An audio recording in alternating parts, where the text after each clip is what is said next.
On this edition of Battleground, we have fewer than 100 days until an election that now likely pits Donald Trump against Kamala Harris. What impact is the change at the top of the Democratic ticket having on our swing states? We'll look at the latest polling, plus a view from Georgia, where the vice president makes her first official campaign stop on Tuesday. Plus, how does a Kamala Harris candidacy impact voters on the issue of abortion and reproductive rights? We head to Arizona for new reporting on how an abortion measure on the ballot there is influencing the race. And with Joe Biden out of the race, what does that mean for Arab American voters in places like Michigan? We head to the suburbs of Detroit to see how the war in Gaza continues to influence a must-win swing state. I'm Cupp, and this is Battleground. So I've decided the best way forward is to pass the torch to a new generation. That's the best way to unite our nation. Joe Biden from the Oval Office last week. It's hard to believe it's been just more than a week since the president officially stepped aside as the Democratic nominee, adding his endorsement to the near unanimous support of Kamala Harris. The race has, of course, fundamentally changed, and the question now is whether the initial enthusiasm and fundraising bonanza for Kamala Harris can sustain her through Election Day. The vice president makes her first official campaign stop in Atlanta as Democrats hope she can capture a state Joe Biden narrowly won 4 years ago. But it's a state where the Democrats have been trailing Donald Trump for months. For more on Georgia, I'm pleased to be joined once again by Deidra Dukes from Fox 5 in Atlanta. Deidra, good to see you. Good to see you, Essie. Okay, so Deidra, the latest polls in Georgia show Donald Trump is still leading there despite numerous visits by Kamala Harris in recent months and despite that Zoom call with black women that broke the internet. But is she tightening the gap there? You know, there's really been a groundswell of support for VP Harris here in Georgia and across the country since she moved to the top of the Democratic ticket. Georgia Democrats hosted the first official Harris for President event here in Atlanta last week. The work begins now, of course, and the VP and her supporters have really hit the ground running here. Within hours of President Biden pulling out of the race, we saw some 90,000 black women on a Zoom call, which you mentioned, in support of VP Harris's presidential bid. Now, they raised $1.5 million for the Harris campaign and signed up thousands of volunteers at the same time. Now, national polls do show Harris either trailing the former president or running neck and neck, but Democrats already knew this would be a close race with President Biden seeking re-election, and that it's no different with Harris now in the race. And sticking with women there in Georgia, what's your sense of the enthusiasm among women voters before Harris was the likely nominee and after, now that there's a woman on the top of the ticket? Yeah, Essie, there really is a level of enthusiasm and excitement that was frankly missing among Democrats before Harris moved to the top of the ticket as the presumptive nominee. Black women are a strong Democratic voting bloc. Over 90% of black women voted for Biden in 2020. Now, the fact that within hours, within days of VP Harris entering the race, you've seen not only black women, but we've seen white women hold these big virtual events to rally supporters and raise millions of dollars for her campaign really speaks to that groundswell of support for Harris among women voters. And of course, we do not want to leave the men out. There was a Black Men for Harris virtual event last week in which over $1 million was raised, and a White Men for Harris virtual campaign event is being held this week. Yeah, so, I mean, could we frame it this way? Has Harris reawakened parts of the base that had been leaving Democrats for Trump there in Georgia? Yeah, it's really so early in. We'll get a better sense of that in coming weeks, but there certainly is among Democrats, independents, and undecided voters that I've interviewed within the past week. You really get the sense that VP Harris's entry into the presidential race has really shaken things up, and they see her as a viable candidate and want to hear more from her in her new role as a presidential candidate. Not only how they've benefited during the Biden-Harris administration, but they want to hear Harris's vision for the future if elected. Yeah, and of course, Georgia Senator John Ossoff there said that she's actually going to win the state. We'll have to see if that's wishful thinking or if she's got a chance there.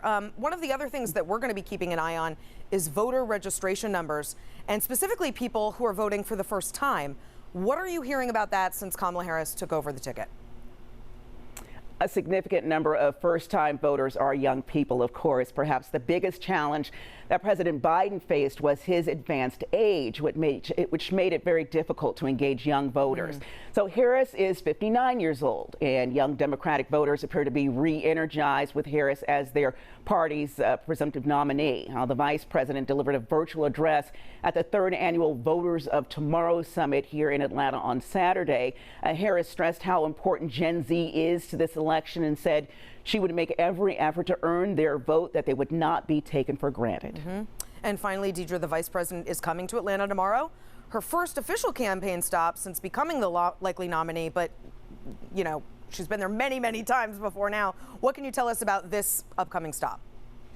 Yeah, the vice president has visited Georgia several times just this year, campaigning for re-election as the vice presidential candidate for the Democratic ticket, of course.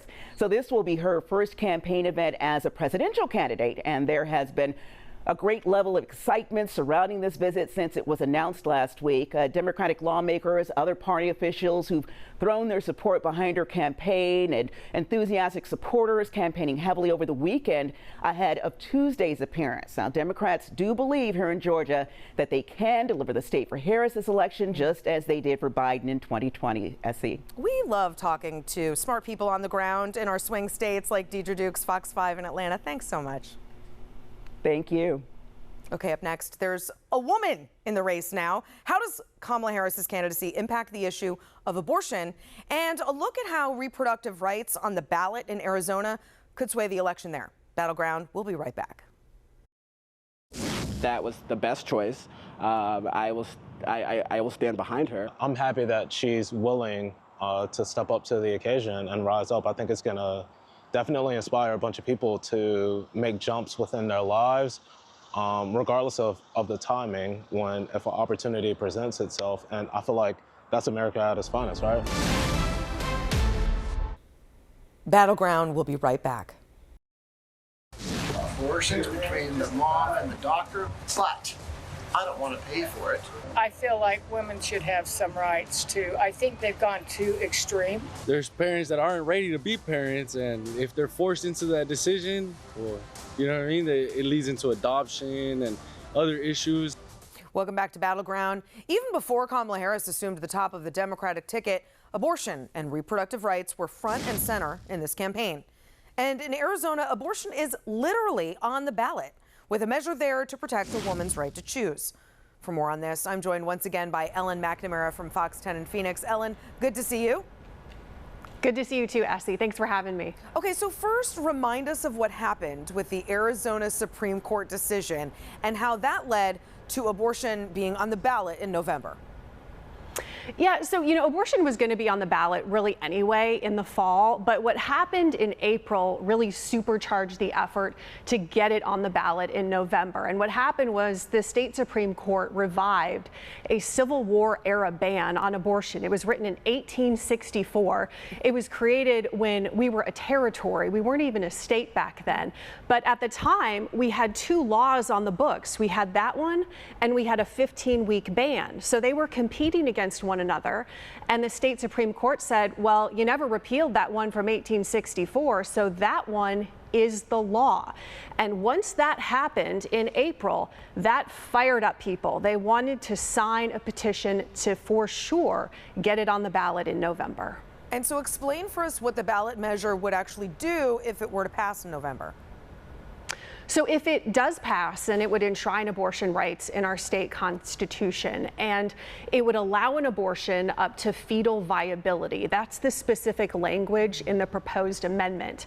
Generally speaking, it's about 22 to 24 weeks, but there's no specified week in this language of the amendment. Okay, a lot of Republicans now, including Donald Trump himself, have distanced themselves from the more extreme rulings on abortion, including that state Supreme Court ruling you were mentioning. How are Republican officials there positioning themselves on this issue? You know, when the 1864 abortion ban came back into play, a lot of Republicans distanced themselves from it. But keep in mind, they didn't distance themselves enough to actually repeal it. So it was still on the books, but it has since been repealed. It took about a month for the state legislature to eventually repeal that old near total abortion ban. And so many Republicans feel comfortable with the 15-week law that was signed by former Governor Doug Ducey into law. He's also, a Republican. And so they feel comfortable with that 15-week law. What they say about the amendment in the fall is that they feel like it goes too far left, and it allows an abortion too late into a pregnancy. Okay, switching gears, Ellen, while I have you, there's a lot of talk about the possibility of Arizona Senator Mark Kelly as a possible VP for Kamala Harris. What are you hearing on the ground about that? Is that sort of a national conversation, or is it happening in Arizona too? It's happening everywhere, Essie, and we are hearing it all the time, and for good reason. I mean, Mark Kelly, you look at his resume, I don't know that you can find a more impressive resume out there. I mean, he was a former fighter jet pilot in the Navy. We're talking Top Gun type stuff. Former astronaut. He was a commander of a space shuttle. He landed a space shuttle. He spent time in space, was at the International Space Station. I mean, he's a brilliant man. Then he marries Congresswoman Gabrielle Giffords, and they were trying to have a kid through IVF, specifically when she was shot and almost killed. And he's dedicated his life to her rehabilitation. So he's also just a really good man. And then in 2020, he decided to run, for the U.S. Senate. It was a special election to fill that seat of John McCain. He won. Then he won again in 2022, and he beat a billionaire-backed candidate just like J.D. Vance. So, he's already beaten someone like J.D. Vance. He certainly could do it again. And I think when you talk about Mark Kelly, specifically in our state, he does bring that border experience that the ticket probably lacks. Yeah. And he's also been pretty critical of the current administration at times over how they've handled the border. So Democrats love Mark Kelly. The McCain Republicans that you and I, we talk about so often, they respect him, and independents, they'll vote for him. So he would be a strong addition to that ticket. Sounds like it. Okay, and over on the other side, Trump is hosting a tele-rally for Senate candidate Kari Lake tonight. Now, she's nearly guaranteed to win her primary tomorrow, but how is she faring against her Democratic challenger, Ruben Gallego, right now? So the polling still shows that she is down in a general election against Ruben Gallego. And in the primary tomorrow, I think many people feel like it's going to be tighter than what has been shown in previous polling. She's facing a Pinal County Sheriff, Mark Lamb. And there was a story just last week where a GOP donor, a big time donor, she's married to the owner of our baseball team here. She sent out a letter to all of her Republican friends saying, don't vote for Kari Lake in the primary, vote for Mark Lamb. Now, it might be too late, right? Because early voting has already been happening in the primary. So I think a lot of people think it's going to be tighter than what the polls showed. But assuming she does get through that primary tomorrow, she is going to face an uphill battle with Gallego, especially when you have abortion on the ballot, and especially when you have Harris at the top of the ticket. That's going to be really interesting to watch, and that's why we'll be coming to you again over the course of the next few months. Ellen McNamara from Fox 10 in Phoenix, thank you. Okay, for more on all of this, visit us at battlegroundnews.com, where you can sign up for our newsletter, download our interactive swing state map, and find our social media links. As always, we'll share your feedback right here and online. Our megaphone poll question is about Kamala Harris's VP pick. We asked our voters in our swing states to weigh in, and here are the results. Battleground, we'll be right back.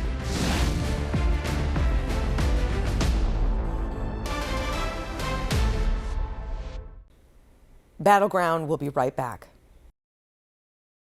What do you think most Arab Americans in Dearborn are going to vote for?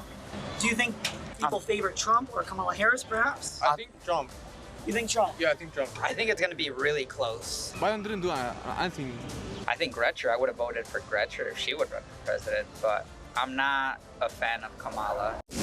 Welcome back to Battleground. The war in Gaza has sparked sharp debate and protests on both sides, including a violent anti-Israel protest in front of Union Station last week that both Kamala Harris and Donald Trump quickly condemned. It remains a lightning rod issue in places with large pockets of Arab American voters, especially in the crucial state of Michigan. And the question now, with Kamala Harris all but assured to be the Democratic nominee, is this: how will the Arab American vote play out in Michigan suburbs like Dearborn? For more, I'm joined once again by Kaitlyn Buss with the Detroit News. Kaitlyn, good to see you again. Good to see you. Okay, Kaitlyn, we spoke to you about this very issue of Arab American voters in Michigan about a month ago, and I asked you specifically about how Joe Biden was doing with Arab American voters there. Let's have a listen. They are done. I mean, they have moved on from Biden. We saw that very clearly in the February primary in Michigan, where more than 100,000 Arab American voters voted uncommitted. It doesn't necessarily mean that they're going toward Trump, but they are absolutely frustrated with Biden. 95% of Muslim American voters don't support Biden at this point, having voted uncommitted, at least in Michigan. They are done. So, Kaitlyn, that leads us to this. Does Kamala Harris change any of that? Absolutely. I mean, we heard from the mayor of Dearborn last week, but I think they view her as a bit more empathetic to their position. Certainly, you know, there's a lot in the past that she has said about both sides of this issue. But I think with the way the conflict is right now, they see her as hearing them perhaps a bit more, you know, as having roundtables with their community. And there's a bit of excitement about her in the community. Well, you mentioned the Democratic mayor of Dearborn. He had fairly famously said he was not going to support President Biden.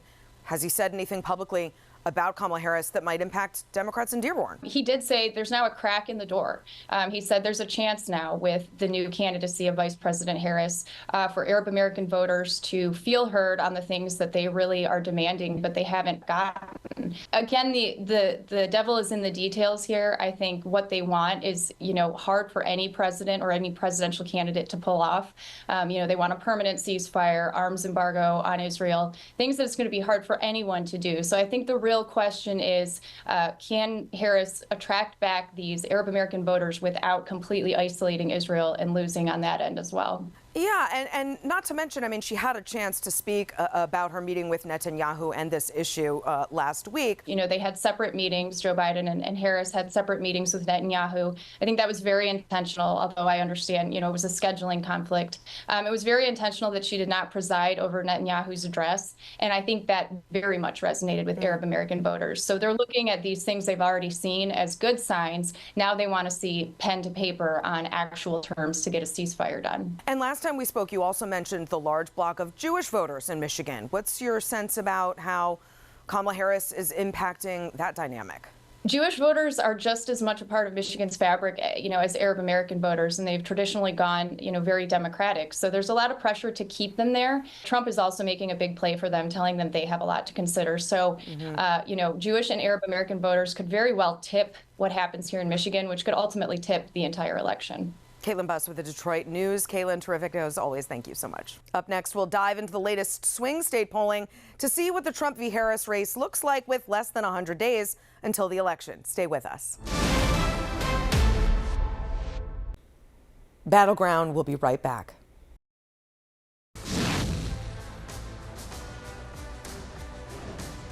Welcome back to Battleground. It's time to look at the latest swing state polling, the first batch of numbers now that Kamala Harris has replaced Joe Biden as the likely Democratic nominee. We start in Arizona, where polls had been favoring President Trump over President Biden for much of the summer. In fact, one reporter in Arizona told us last week that Democrats were worried that the state was slipping away. Now, with Kamala Harris as the presumptive nominee, the news continues to be good for the Trump campaign, with the latest poll in Arizona showing him with a 5-point lead. Another reason Mark Kelly's name continues to be floated as a possible VP pick. Elsewhere, though, this race appears to be tightening. We just talked about Michigan, a state that is must-win for Democrats in November. Most Biden v. Trump polls of late showed a very tight race there, with Donald Trump slightly ahead at times. So with the shakeup heard round the world last week, where are we now in a Trump v. Harris race? New polling suggests the race is indeed getting tighter, with Trump holding just a 1-point lead. Now to Wisconsin, the site of the Republican convention just 2 weeks ago. Polls there had been extremely tight, with President Biden still at the top of the ticket. But now, with Joe Biden out of the race, new numbers are likely giving a boost to the Harris team. The latest polls in Wisconsin show this race is a dead heat.